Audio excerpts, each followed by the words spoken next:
लोग कहे घर मेरा,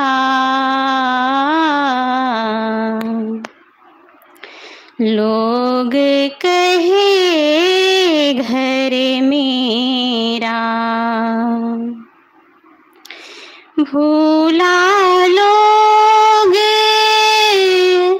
कहे घर मेरा, लोग कहे घर मेरा, लोग कहे घर मेरा, जा घर में तू भूला डोले,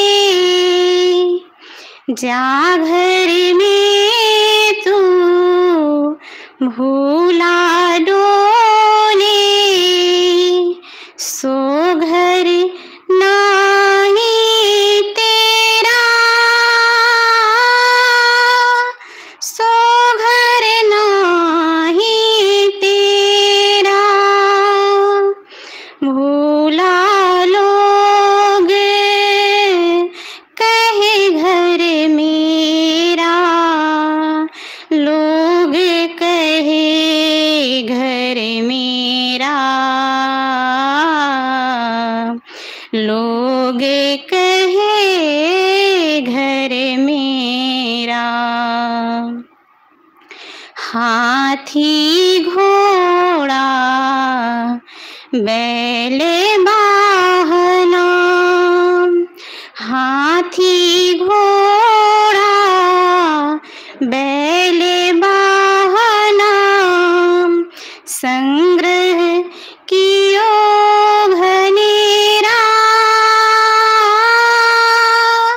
संग्रह कियो घनेरा, बस्ती माँ से दियो खदेरा, बस्ती माँ से दियो खदेरा, जंगल कियो बसेरा, लोग कहे घर मेरा, भूला लोग कहे घर मेरा, लोग कहे घर मेरा, लोग कहे घर मेरा, गांठी बांधी खर्च नहीं पठवे, गांठी बांधी खर्च नहीं पठवे, बहुरी ना कियो फेरा, बहुरी न कियो फेरा, बीबी बाहर हरम महल में, बीबी बाहर हरम महल में, बीच मियाँ का डेरा, लोग कहे घर मेरा, भूला लोग कहे घर मेरा, लोग कहे घर मेरा, लोग कहे घर मेरा, नौ मन सूत अरुझि नहीं सूरझे, नौ मन सूत अरुझि नहीं सूरझे, जन्म जन्म उर्झेरा,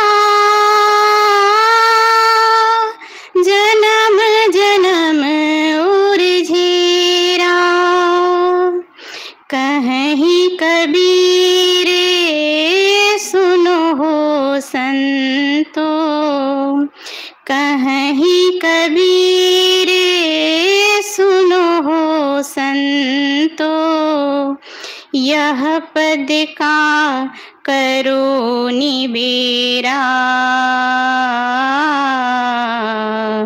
लोग कहे घर मेरा, भूला लोग कहे घर मेरा।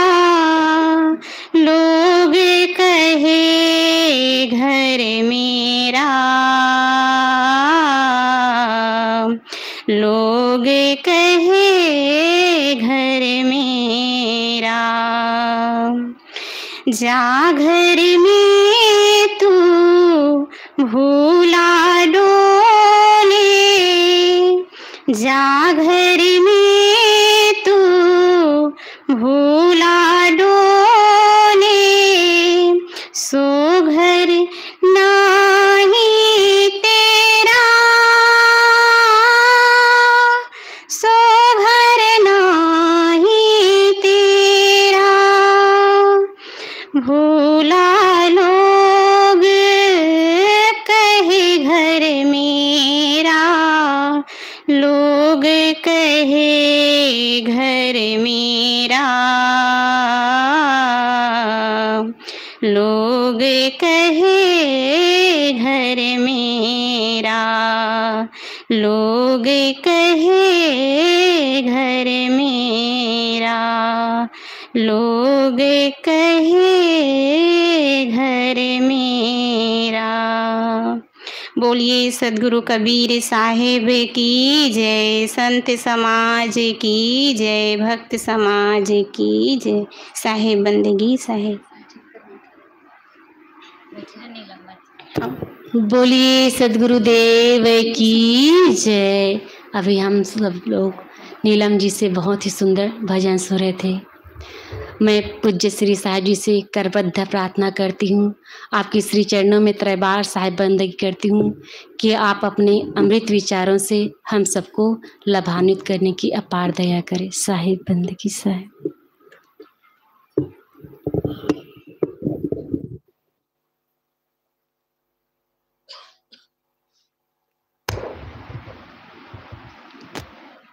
बोलिए सद्गुरु कबीर साहिब की जय, संत समाज की जय, भक्त समाज की जय, भक्ति के स्रोत ममतामयी माताओं की जय, नन्हे मुन्ने बच्चों की जय।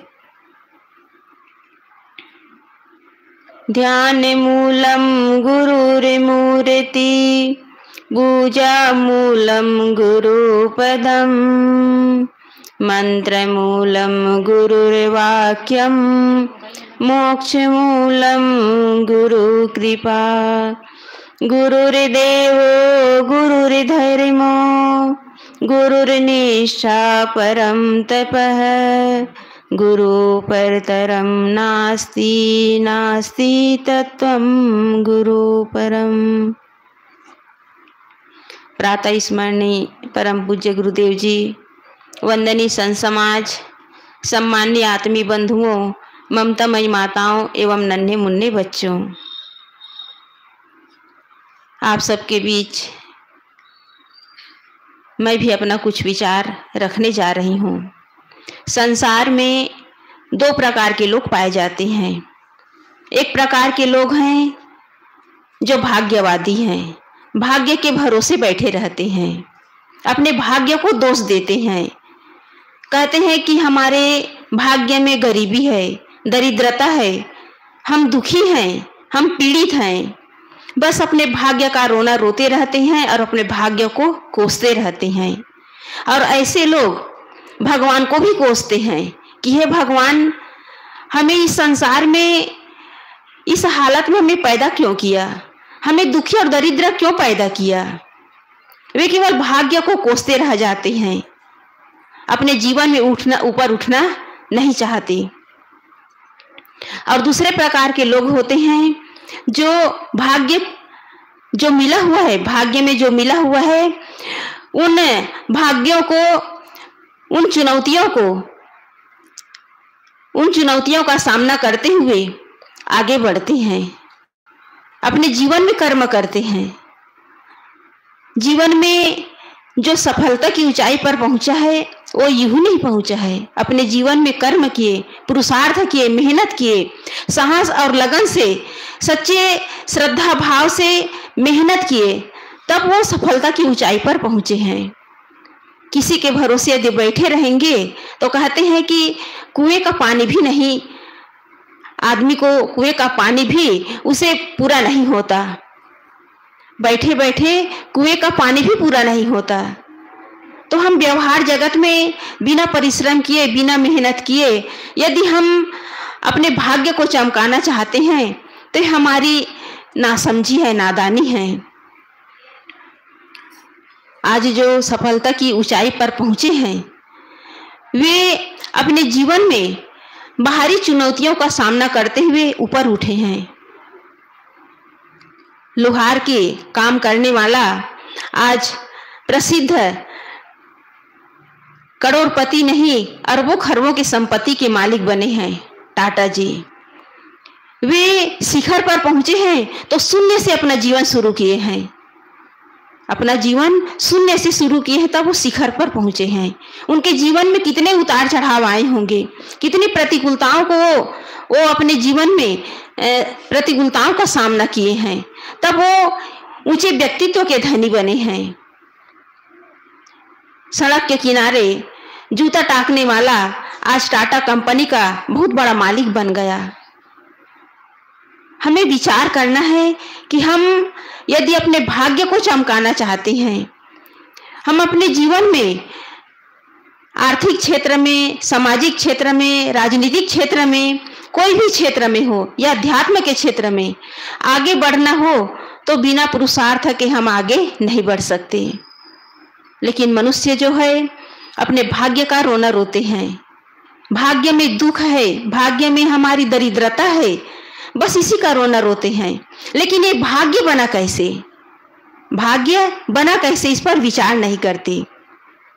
आदमी जीवन भर झूठ बोलता बोलता अपना जीवन खपा देता है, चोरी करते करते, विश्वासघात करते करते, छल छद्म करते करते अपने जीवन को समाप्त कर देता है। और उसी के बदौलत ये दुख और पीड़ा मिला हुआ है। दुख और पीड़ा जो हमारे जीवन में दरिद्रता मिली हुई है उसका कारण हमारा कर्म ही है। इसलिए कर्म को सुधारने का प्रयास करें। अच्छा कर्म करेंगे तो जीवन अच्छा बनेगा, और गलत कर्म करेंगे तो उसके बदले में केवल दुख ही मिलेगा। मनुष्य जो है बिना कर्म किए अपने भाग्य को चमकाना चाहता है, अपने भाग्य में अनचाहे फल की कामना करता है, लेकिन बिना कर्म किए मनोरथ पूरा होने वाला नहीं है। एक कर्म ही कल्प वृक्ष है, एक कर्म ही कल्प वृक्ष है। हम जैसा जैसा शुभ कर्म करेंगे वैसे वैसे मन वांछित फल मिलेगा। पूजा पाठ करने से, तीर्थ व्रत उपवास करने से, गंगा स्नान करने से, यज्ञ हवन करने से ये सब पूरा होने वाला नहीं है। ये तो पूजा पाठ करने का, भक्ति करने का एक प्रथम सोपान है। इसमें किसी को आज तक न धन मिला है, न पद मिला है, न प्रतिष्ठा मिली है, और न जीवन में कुछ भौतिक चीजें मिली हैं। भौतिक चीजों के लिए हमें पुरुषार्थ करना पड़ेगा। ये जीवन एक ताश का खेल है, जिंदगी जो है ताश का खेल है। जब ताश खेला जाता है तो उसमें बांटने वाला ताश का पत्ता बांटता है, लेकिन जो ताश का पत्ता जो मिलता है वो नसीब की बात है कि किसके हिस्से में कौन सा पत्ता जा रहा है। लेकिन मिले हुए ताश को खेलना ये हमारे हाथ की बात है। जो जितना होशियारी से, कुशलता से, सतर्कता से उस ताश के खेल को खेलता है वही बाजी मार लेता है, वही जीतता है। ये जीवन भी एक ताश का खेल है। हमें नसीब में जो मिला हुआ है उसे हम किस ढंग से जिए, जो हमें जीवन मिला हुआ है उसे हम किस ढंग से जिए, उस ढंग से यदि हम जीने का प्रयास नहीं करेंगे तो हमारा जीवन जो है उत्तरोत्तर विकास की ओर कैसे जाएगा। कोई कार्य करता है तो कार्य करने का दो ढंग होता है, एक तो ईमानदारी पूर्वक काम करता है और एक बेईमानी पूर्वक काम करता है। जो ईमानदारी पूर्वक काम करता है, जो अपने कार्य में कुशल होता है, किसी के साथ धोखाधड़ी और छल छद्म का व्यवहार नहीं करता, वही अपने जीवन में आगे बढ़ता है। और जो बेईमानी और धोखाधड़ी का काम करता है वो अपने जीवन में पतन की ओर बढ़ता चला जाता है। इसलिए कर्म करने के पहले हमें विचार करना होगा कि हम जो कर्म कर रहे हैं उसके परिणाम हमें मिलेगा क्या। आदमी परिणाम के बारे में नहीं सोचता और उल्टा सीधा कर्म करता चला जाता है और कहता है कि इसके बदले में हमें सुख मिलेगा, तो ये सुख मिलने वाला नहीं है। इसलिए सदगुरु कबीर साहब जी ने कहा है, करता था तो क्यों किए, अब करी क्यों पछताए, बोया पेड़ बबूल का तो आम कहाँ से खाए। करते समय तो विचार नहीं किया, कर्म करते समय विचार नहीं किया, अब पछताने से क्या फायदा। सदगुरु कबीर साहब जी ने कहा है कि आछे दिन पाछे गए, गुरु से किया न हेत, अब पछताए क्या, अब पछताए होत क्या, जब चिड़िया चुग गई खेत। हाथ जो हमारा समय मिला हुआ है वो हमारे हाथ से निकल जाता है, फिर पछताने से क्या फायदा। आदमी बेहोशी में जीवन जीता है और इसी कारण वो पेट भर दुख भी भोगता है। अभी आप लोग सुन रहे थे कि आदमी जो है बिना सोचे विचारे बोलता है और उसके बदले में मिलता क्या है, उसके बदले में मिलता है केवल दुख। इसलिए विचार पूर्वक बात करना चाहिए, विचार पूर्वक काम करना चाहिए, विचार पूर्वक खाना चाहिए। जो विचार पूर्वक काम करता है उसे पश्चाताप करना नहीं पड़ता। हमें 4 रोटी की जरूरत है और हम 6 रोटी खाएंगे तो उसके बदले में हमें दुख भोगना पड़ेगा, आंत उसे पचा नहीं पाएगा, उसके बदले में हम बीमार हो जाएंगे, डॉक्टर के पास जाना पड़ेगा, दवाई लेनी पड़ेगी, कितना दुख होगा, कितनी तकलीफ होगी। हम तो दुख भोगेंगे, हमारे घर परिवार में जो है, समाज में जो है, हमारे आसपास के जो लोग हैं उन्हें भी परेशानी होगी, उन्हें भी चिंता होगी। तो इसलिए हम नियम के अनुसार रहें। जो नियम के अनुसार रहता है, कायदे से जीवन जीता है, उसी के जीवन में सुख और शांति है। जो बेहोशी में जीवन जीता है उसी के जीवन में दुख और चिंता है। इसलिए जो भी मिला हुआ है उसे हम विचार पूर्वक जीने का प्रयास करें। परिवार के साथ, समाज के साथ यदि हम गलत व्यवहार करते हैं तो उसका प्रतिफल खुद को ही मिलने वाला है, क्योंकि जो हम करते हैं वही लौट करके हमें मिलता है। एक किसान था और किसान के घर में उसकी पत्नी थी और बच्चा था। किसान जो है किसानी का काम करता था, खेती बाड़ी का काम करता था, गृहस्थ जीवन सुंदर ढंग से बीत रहा था। कुछ साल बाद उसकी पत्नी की मृत्यु हो गई। बच्चा छोटा था, 3-4 वर्ष का। बच्चा को देखे कि खेती बाड़ी को देखे, विचार किया, दूसरी शादी कर लिए, दूसरी पत्नी आई। कुछ समय बाद पत्नी से भी एक बेटा हुआ, अब 2 बेटे हो गए। गृहस्थ जो है सुंदर ढंग से बीत रहा था। कुछ साल बाद दूसरी पत्नी भी चल बसी। अब उसने विचार किया कि एक बार शादी किया वो भी चल बसी, दोबारा शादी की वो भी चल बसी, वो भी आधे अधूरे जीवन में ही छोड़ करके चली गई। तो फिर उसने विचार किया कि अब शादी नहीं करूँगा। दोनों बेटों को पढ़ाया लिखाया, दोनों के परवरिश में अपने समय को व्यतीत करने लगा। बड़ा बेटा जवान हो गया, उसकी शादी की और बहू आ गई। फिर उसके बाद वो किसान जो है अस्वस्थ रहने लगा, वो भी संसार से चल बसा। अब दोनों भाई बड़े प्रेम से रहने लगे। गृहस्थी जो है सुंदर ढंग से बीत रही थी। अचानक छोटा भाई बीमार पड़ गया। अब उसका इलाज करवाने के लिए गांव से दूर कस्बा ले गए, शहर ले गए, बड़े बड़े हॉस्पिटलों में बड़े बड़े स्पेशलिस्ट डॉक्टरों के पास ले गए, लेकिन छोटा भाई जो है बीमार ही रहा। स्वास्थ्य में कोई सुधार ही नहीं हुआ। बहुत पैसा खर्चा हो गया और इधर दोनों पति पत्नी खूब मेहनत भी करते थे, भाई का इलाज भी करते थे।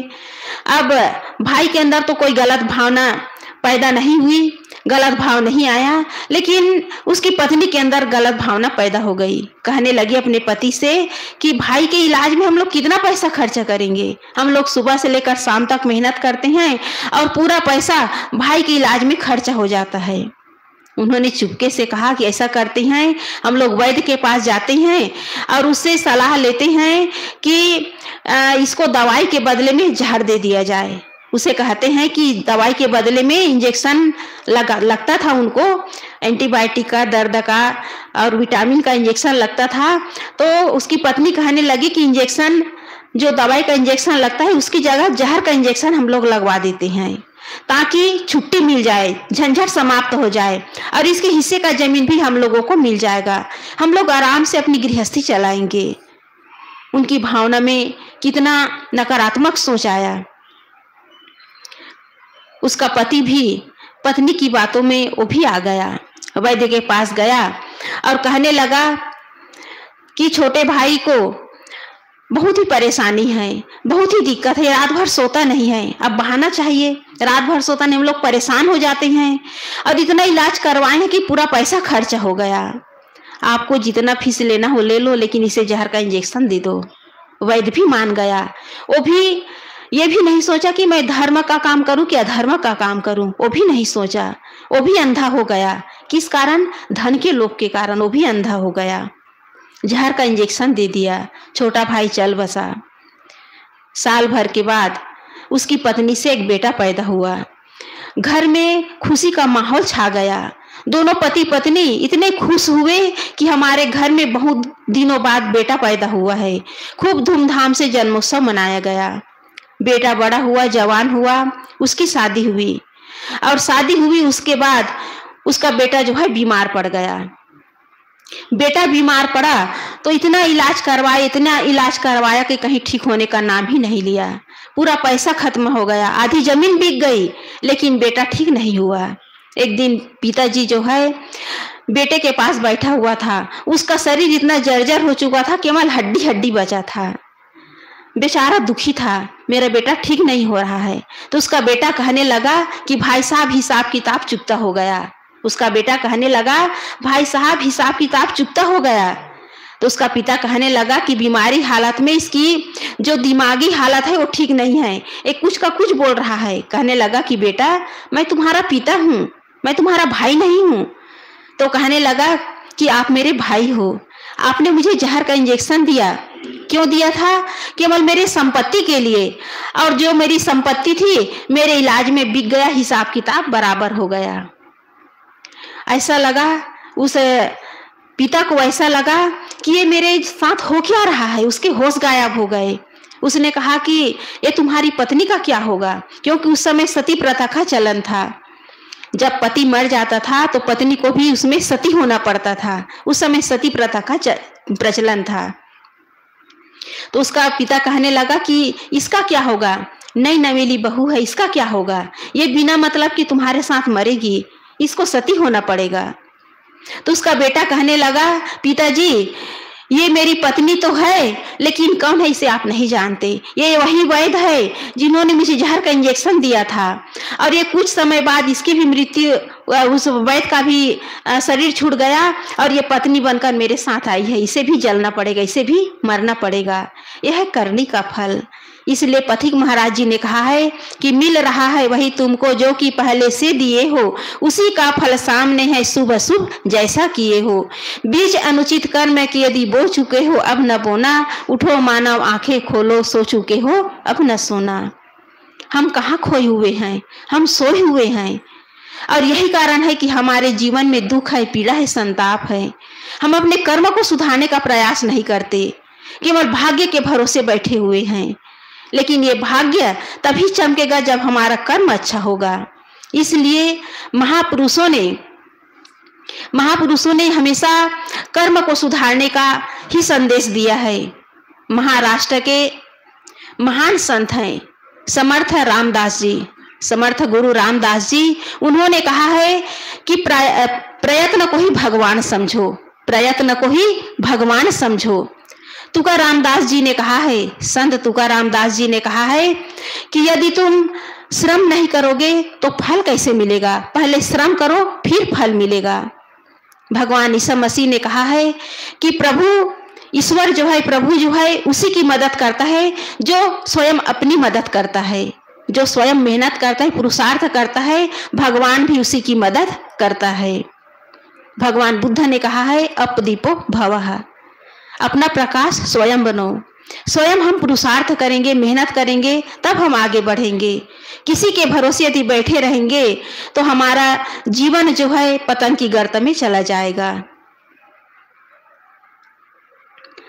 महाभारत में भगवान श्री कृष्ण ने अर्जुन से कहा है कि तुम कर्म करो, फल की इच्छा मत करो। गीता का ये उपदेश है, कर्म करो, फल की इच्छा मत करो। कहा भी गया है कि कर्मण्येनाधिकारस्ते मा फलेषु कदाचन मा कर्म फल हेतुर्भुवा संगो अस्तवे कर्माणि। अर्थात कर्म करो लेकिन फल की इच्छा मत करो, लेकिन कर्म में भी आसक्ति ना हो। जो हम कर्म कर रहे हैं उसमें भी आसक्ति ना हो, निष्काम भाव से कर्म करें, तब हमारे जीवन में जो मोक्ष का फल है वो फलीभूत होगा। लेकिन मनुष्य जो है आज आलसी बना हुआ है, और ये आलसीपन जो है जीवन में अनेक प्रकार के अनर्थ काम करवाते हैं। जो आलसी मनुष्य होता है अनेक प्रकार के अनर्थ कर्म करते हैं। समाज में, नगर में, देश में भ्रष्टाचार और अनेक प्रकार के दुराचार, अनेक प्रकार के पापाचार क्यों हो रहा है? ये आलसी मनुष्यों की ही काम है। आलसी मनुष्य बिना मतलब के अपने जीवन को गलत दिशा में लगाता रहता है। कहा गया है कि खाली दिमाग शैतान का घर। आलसी मनुष्य काम नहीं करेगा तो दिमाग कहीं ना कहीं चलता रहेगा, और उसका दिमाग जो है गलत सलत कामों में चलता रहता है। इसलिए समाज में जो भी भ्रष्टाचार हो रहा है ये आलसी मनुष्यों की ही देन है। वो बिना काम किए फल चाहता है। आलसी मनुष्य फल को प्राथमिकता देता है, काम को प्राथमिकता नहीं देता, कर्म को प्राथमिकता नहीं देता। वो सोचता है कि बिना कर्म की हमें फल मिल जाए, और इसी के कारण ही समाज में अनेक प्रकार के भ्रष्टाचार फैल रहे हैं। इसलिए हम आलसी न बने। आलस्य महान शत्रु है। मनुष्य का महान शत्रु क्या है? आलस्य है, और यही सारे अनर्थों की जड़ है। इसलिए नीति में भी कहा गया है, नीति में भी कहा गया है कि आलस्य कुतो विद्या, अविद्या कुतो धनम, अधनस्य कुतो मित्रम, और मित्रस्य कुतो सुखम। आलसी मनुष्य को विद्या कैसे प्राप्त होगा, और विद्याहीन को धन कैसे मिलेगा, और धनहीन को मित्र कैसे मिलेगा? उसका साथी कौन बनेगा? और जिसका कोई साथी नहीं वो सुखी कैसे होगा? जिसका कोई साथी ही नहीं वो सुखी कैसे होगा? इसलिए हम जीवन में पुरुषार्थी बने, मेहनती बने, मेहनत की रोटी खाएं, किसी के साथ हम छल छद्म का व्यवहार न करें, तब जीवन में जो है विकास होगा। लेकिन मनुष्य जो है सोचता है कि हम बिना कर्म किए हमें फल मिल जाएगा, लेकिन ये मिलने वाला नहीं है। कितने लोग निराशावादी होते हैं, निराश हो जाते हैं। थोड़ा भी दुख आया, थोड़ी की विपत्ति आई, थोड़ी भी परेशानी आई तो निराश हो जाते हैं। ये निराशा जो है कामयाबी में रोड़ा है। निराशा जो है कामयाबी में रोड़ा है, चाहे पारिवारिक जगत हो, सामाजिक जगत हो, राजनीतिक जगत हो या आध्यात्मिक जगत हो। जहाँ आदमी निराश हो जाता है उसके जीवन में अनेक प्रकार के संकट आने शुरू हो जाते हैं। उसका कदम जो है डगमगा जाता है, वो पता नहीं कहाँ अपने जीवन को खो देता है। एक बार की घटना है, एक व्यक्ति जो है कुआं खोद रहा था। एक जगह 10 फीट खोदा, पानी नहीं निकला। फिर दूसरी जगह 20 फीट खोदा, पानी नहीं मिला। फिर तीसरी जगह 30 फीट खोदा, पानी नहीं मिला।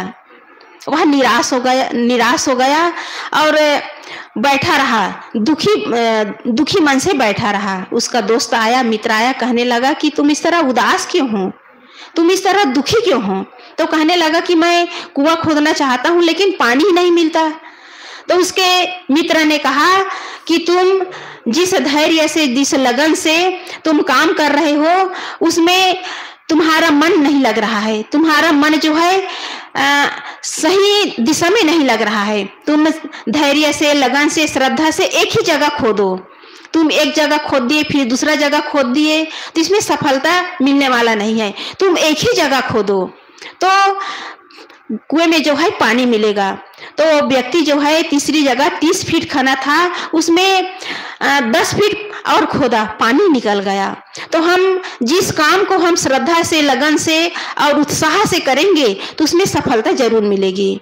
लेकिन निराश हो जाएंगे, हताश हो जाएंगे, कदम पीछे हटा लेंगे तो उसमें सफलता मिलने वाला नहीं है।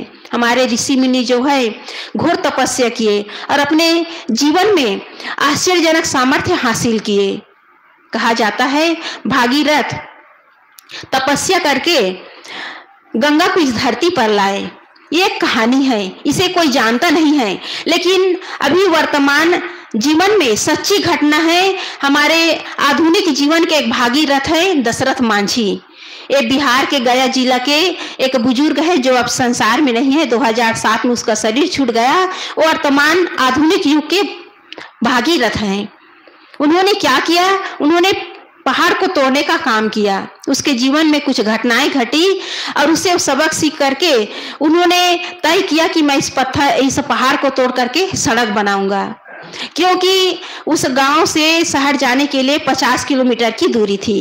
50 किलोमीटर का फेरा लगाना पड़ता था, लेकिन उन्होंने ठान लिया और छैनी और हथौड़ी लेकर उस पहाड़ को तोड़ने का काम किया। लोगों ने